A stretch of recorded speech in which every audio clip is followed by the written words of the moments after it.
What up, y'all? I'm LS. I'm Outlaw. And this is Hip Hop. Alright, I want to first and foremost say Happy New Year to everybody. Happy New Year to you. Same thing. Yes, no doubt. We got a lot to cover today. Hope everybody had a prosperous New Year. I hope it was safe.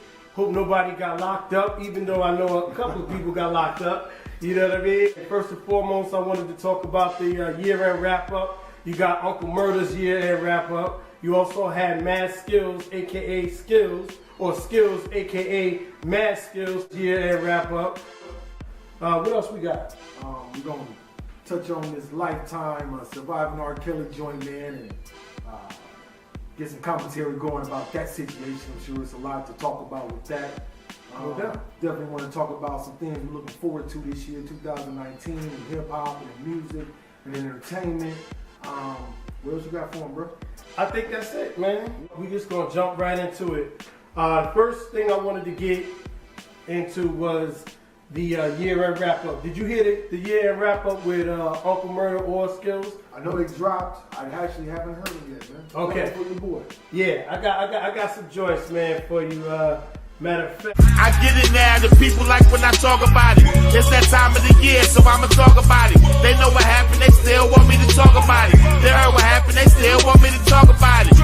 Crazy, crazy, shit crazy. Crazy, crazy, shit crazy. This year too much shit happened. Not trying to be here for a whole hour rapping. I live your best life and keep doing your thing. This Mad Skillz, welcome to 2019. Alright, so what you think about that? Bro, I definitely was digging the Uncle Murda track. Yeah. I liked how the track was switching. Nice West Coast feel to it, man. He was definitely getting off. Definitely wasn't holding nothing back. You know, kept it pretty raw, man. I always respect that. And Mad Skillz wasn't bad. I'm not the biggest fan of that track. But, you know, he got his information out there, man. Definitely had a few nice plays on words, too, man. I caught up in there. Doing some real work, you know, writing singing. Yeah, no doubt. You know what? I like Uncle Murda's joint. I was waiting for his shit. Like, I was really waiting for his shit. And then, of course, Skillz, I expect his. So I didn't know whether or not he was going to do it this year because they was going back and forth the years before because, you know, that was Skillz' thing. Skillz was doing it first. Okay. Then Uncle Murda started his thing and, you know, he did a good job the first couple of years. Every year he did a good job. Okay. But my point was, you know, I always respect the originators. I salute the originators and the innovators. You know, I respect y'all too. But I look at it like, I don't know whose is better, but I say Uncle Murda had more content in his shit than I'll say this. He had more content. They talked about similar things. I mean, you know, if you heard one after the other, you could be like, okay, you know, who wrote theirs first? Right. Music-wise, like I say, the Uncle Murda one was definitely better. I mean, it was better. That track, you know, the raw track, it ain't horrible, but it ain't something else. It ain't something that you was in. In the end, for me, if I was going to judge him, I'd say I give Uncle Murda his props just because it seems a little more genuine, raw, you know what I'm saying, opinionated a little bit. So, right. You know, I dug that a little bit more. Okay, right. But yeah, so salute to both of them. Salute to Skillz. Salute to Uncle Murda. You know what I mean? I like both of them joints. You know what I mean? I can't say which one is better. Like I said, because they're two different things. The artwork was dope on Uncle Murda's, but on Skillz, he had the like the streaming thing, like the I can't. Y'all got like the I forget what it's called, but it's like how many streams you got, how many listens, and how many countries. Next thing I wanted to talk about real quick before we get into anything else was the little girl that was hit in the back seat of the car in Houston by gunfire. It was crazy. Because number one, nobody wants to see or hear about a little kid getting hit by a straight bullet or a bullet that was intended for somebody else. Basically, police said that a white man in a red pickup truck pulled up beside the car and opened fire. That was crazy. That, you know what I mean? Like, there's a second suspect in the case too. There's a black man. They arrested two black dudes. They arrested two black dudes, right? They arrested two black dudes. like the whole story right now is crazy. Definitely, your heart goes out for the little girl in her life. But this whole story got flipped on top of his head. Yeah. First it was saying that the description was a white man in a red pickup truck. Right. That's what I saw the mother saying that very, very convincingly. Now all of a sudden we got 2 black men arrested for the crime. Right. So, my questions are a little deeper. I want to figure out, okay, when did the description change and when did they figure out, what they was dealing with? Because right now, this seemed like 2 whole different stories. Whole different stories. It's definitely it's a sad situation, but right now, especially, man, when it's 2019, let's go without saying, we gotta be more than aware when we're dealing with these situations. Mm-hmm.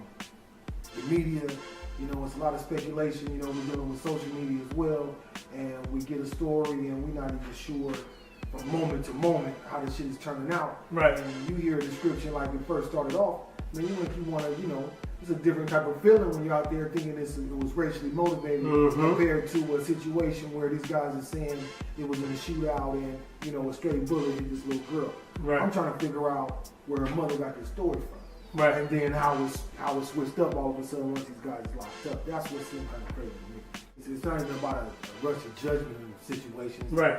Everybody want to know what's going on, especially when you hear a tragedy like that. Mm-hmm. The key thing is we don't always know what's going on. It's always crazy, especially in the world of social media and the GoFundMe world, man. You got people that make a lot of money off of these tragedies. And I'm not accusing nobody of nothing, but when you're getting ready to donate your money, when you're giving your time to even look into the situation, you want to know that the information that you're getting is not just on point, but you want to make sure that it's factual.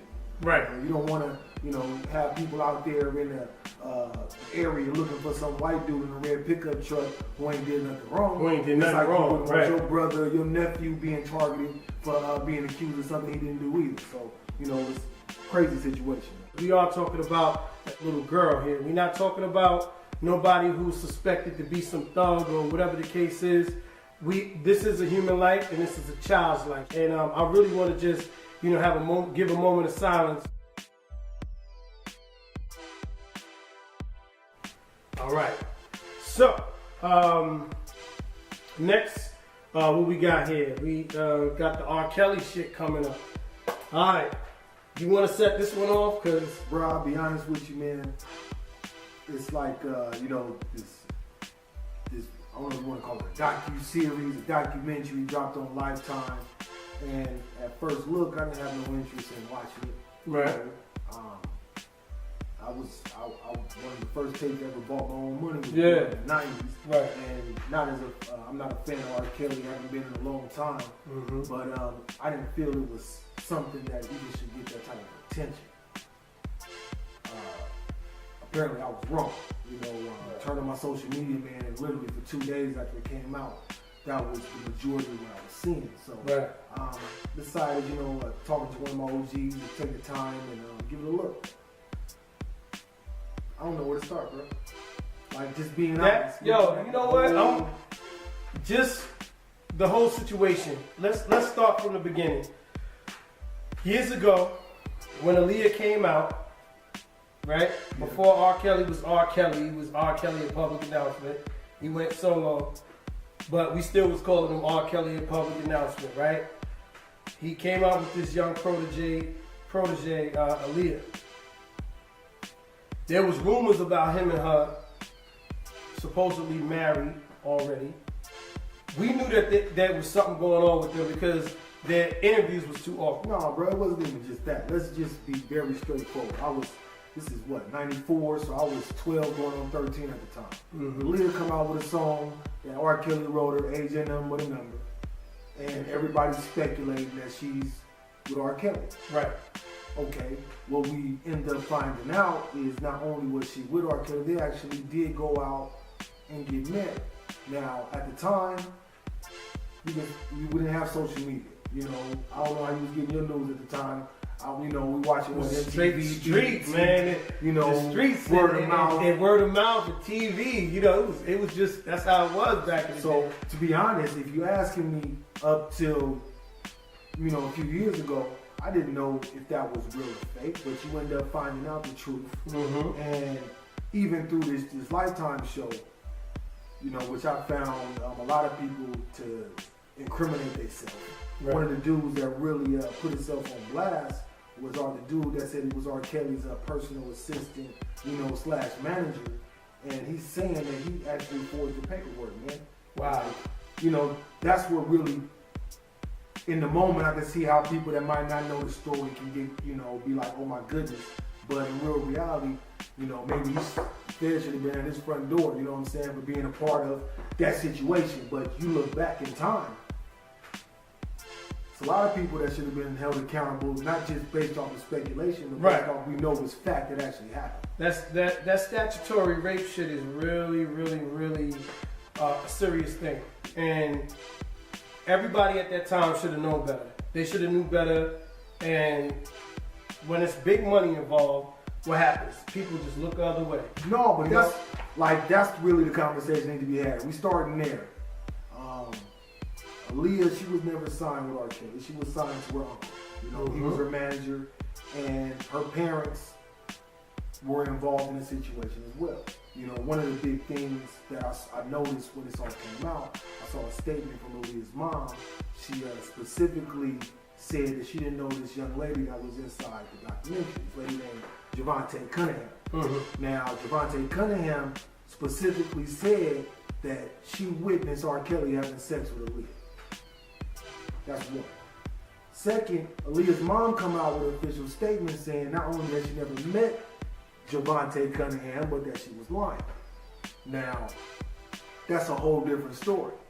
When this dude admits that he forged a marriage certificate and that they went down to the Cook County and got married, that means there had to be multiple complicit people involved. Not just the people that was there, but the person that actually performed the wedding, the person that actually signed off on the marriage certificate, as well as her parents who ended up annulling the situation. Right. Automatically, that ain't just bells going off or sirens going off. That's a jailable offense, if I'm not mistaken. No, that is. And not only that, but had it been a regular person, you know what I'm saying? Not saying me and you, but had it been one of us, that situation would have been neutralized from the beginning. Because these are grown men dealing with young ladies, and allegedly there's some speculation on some type of inappropriate activity going on. Well, here's the thing about it. Let's keep it raw, real, man. Everybody don't follow the same culture and rules and laws and all that type of stuff. So when we talking about, you know, what's defined in the law, we know the law ain't always favorable to righteousness. So let's just be very straightforward. I feel like they went to R. Kelly. That's they saying her parents, her manager, her uncle went to R. Kelly saying, hey, we got this girl, knowing the situation. Mm-hmm. Knowing that not only does R. Kelly like young girls, because people have been alley-ooping young girls to R. Kelly for a long time, you know, all the way back from high school. But they went to R. Kelly with intentions on having Aaliyah be a celebrity and everything that comes with it. Right. And when I sit back and I think about this stuff in my mind, because Aaliyah's no longer with us, you know, she became of age to be able to talk about this, but I've never seen her, you know, address this as an adult. But it's people that was around Aaliyah, that's been around Aaliyah, that have also been around R. Kelly. A lot of this stuff is hard to kind of digest, man. Mm-hmm. And when you start looking at the people that knew R. Kelly, that worked with R. Kelly, man, that did business with R. Kelly, you know, there's a lot of times, man, we don't always close a blind eye, man, but we participate as well, man. So we gotta check ourselves, man. It's time to look in the mirror, especially when we're dealing with cats like this, man. Also look in the mirror about folks that we know that support people that do shit like this. Right. And it's crazy because, you know, everybody knew that he was sick. I mean, you look at the tape that came out. Excuse me. When you look at the tape that came out, we already know what happened. You know, from that, we already know it's crazy. Just the number of girls that was on the tape. It's just like, we still fuck with him. he got good music. A lot of people just wrote him off after that, but it seems like when he comes out with good music, they allow him in. No, it's you know, I was a little taken aback because when I saw the list of people that the director, producer said he asked to come on and speak that didn't, I thought that was a little odd to me just because you don't see that often, man. You don't see people getting called out about not participating, man. You don't know the reason. It could have been a fee, or it could have been they just don't feel like speaking on something where they don't feel like they got all the facts. Right. The real reality is, until we start questioning everybody and we start holding people accountable, man, for what they do and how they do it, you know, everybody's going to be questionable, man. Right. You know, that's just real, because I'm thinking about folks that, you know, ran with R.Kelly or, you know, didn't party with R.Kelly, and start thinking about, you know, who else likes to participate in these type of activities. You know, I got a little girl that's 13 years old, and, you know, you send your daughter out expecting it to be one way when you know that's not the reality. You know, that's a serious psychosis, man. So we definitely got to break the cycle of this type of abuse. We got to break the cycle, man, of putting a blind eye to this stuff, man, and compartmentalizing issues like this and trying to make talent or artists excuse, man, for people's demonic and devilish behavior. Right, and I mean, not to say that this is an excuse, but, you know, listening to his brother, Carrie, he did like kind of bring to the forefront that his sister was molesting him and R.Kelly. You know what I mean? So, you know, it's a lot of twisted stuff. You know, hurt people. No, real talk, man. And there's layers to it, man. And, you know, if you or somebody you know has dealt with, you know, any type of abuse, whether it be sexual, physical abuse, man, or mental abuse, or all types of abuse, it's hard to put into words, you know, how different people react to them type of situations. Right. You know, the one thing about it, you know, monsters ain't created overnight. You know, and we got a lot of monsters out in the community, man, and we want to make sure that not only are we pointing them out, man, but we teaching our kids better, man. We got to break the cycle of whitewashing situations like this, man. It's time to be real candid and straightforward with each other, man, and with our children about the type of dudes and type of people that's out there, man. Because not just dudes, women prey on people too. Absolutely. We got to stop tearing down our own, and we need to get him some help, because you can tell he's a sick individual. In the wake of, you know, all that's been going on with Bill Cosby, a bunch of people, you know, it's just like this another black man bites the dust, you know. But the enablers are the ones who I'm fed up with. The people that allow this stuff to go on and on and on because of a check or because of a look. We just got to look at certain things and we got to put it into perspective. You know, just listening to Dame Dash talk about how he stepped away from the R.Kelly and Jay-Z project, you know, that situation was kind of crazy too, and how that unfolded. I mean, it's fucked up. And what's even crazy is he running around allegedly giving girls herpes. There was a girl on one of the documentaries I seen that says he gave her herpes. Bro, but that's what I'm saying, man. Like, you know, you got people, you got grown folks. We seen people incriminate themselves through this surviving R.Kelly. You got the woman that admitted to having sex with underage girls with R.Kelly. You know, you didn't see his wife put herself out there in an incriminating way, but the manager and assistant, he put himself out there, man, forging the documents for Aaliyah and R.Kelly to get married. Like, that's the type of stuff that was super disturbing. But what was worse was the people, you know, like the young girl at the end that got the sexual transmitted disease. Yeah, I'm listening. She said she watched video on TMZ of a situation, but she don't take heed. Like, I don't get that, man. What is Google for if we're not putting ourselves in a position, man, not just to get information, but to use information, man? So, you know, be watchful. You know, talk to your kids, man. Talk to your sisters, man. Talk to your brothers, man. You know, let them know, man. It's all right to have urges, man, but it's not all right, man, to go put yourself in a position, man, where you lose everything chasing behind somebody or chasing behind celebrity or fame or whatever you think people doing it for. That's right. I mean, you know, that's just, we just gotta take care of each other, y'all. Pardon me. I think I'm done with that. You know, we touched on it as much as we could and as much as we could stomach at this time. So, you know, on a lighter note, let's get into something different. So, I just wanted to talk about who I'm listening to right now. Who you listening to right now? It's well, you know me, bro. I got a thing. I gotta respect the artist when I'm receiving the art. So, Yeah. You know, it's real.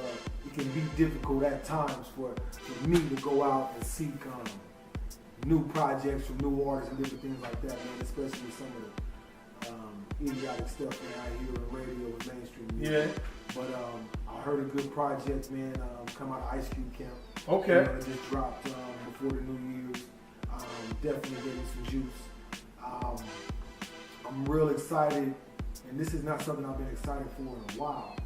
I'm really excited for award season this year. Just reflecting on the type of amazing year that Black Panther had, Right. and also everything that's attached with that.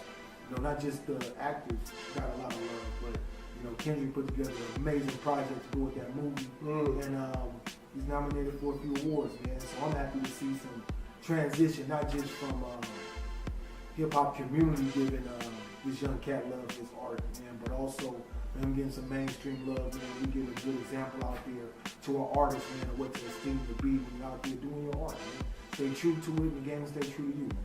Facts. Bro, I mean, you know, Yeah. I was talking to my rally, and you know, we all can ride a wave, man. You know, I got a couple songs I listen to here and there. Yeah.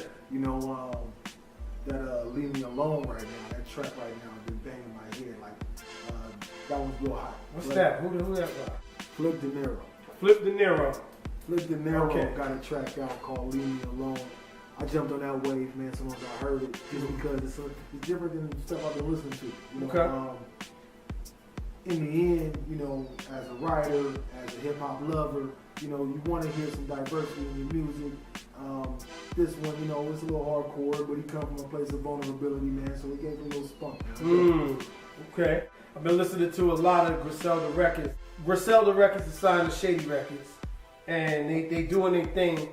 But I mean, I love them dudes, man. They got that 90s feel with the millennium type of vibe. You know what I'm saying? They're not old and they're not talking no old stuff.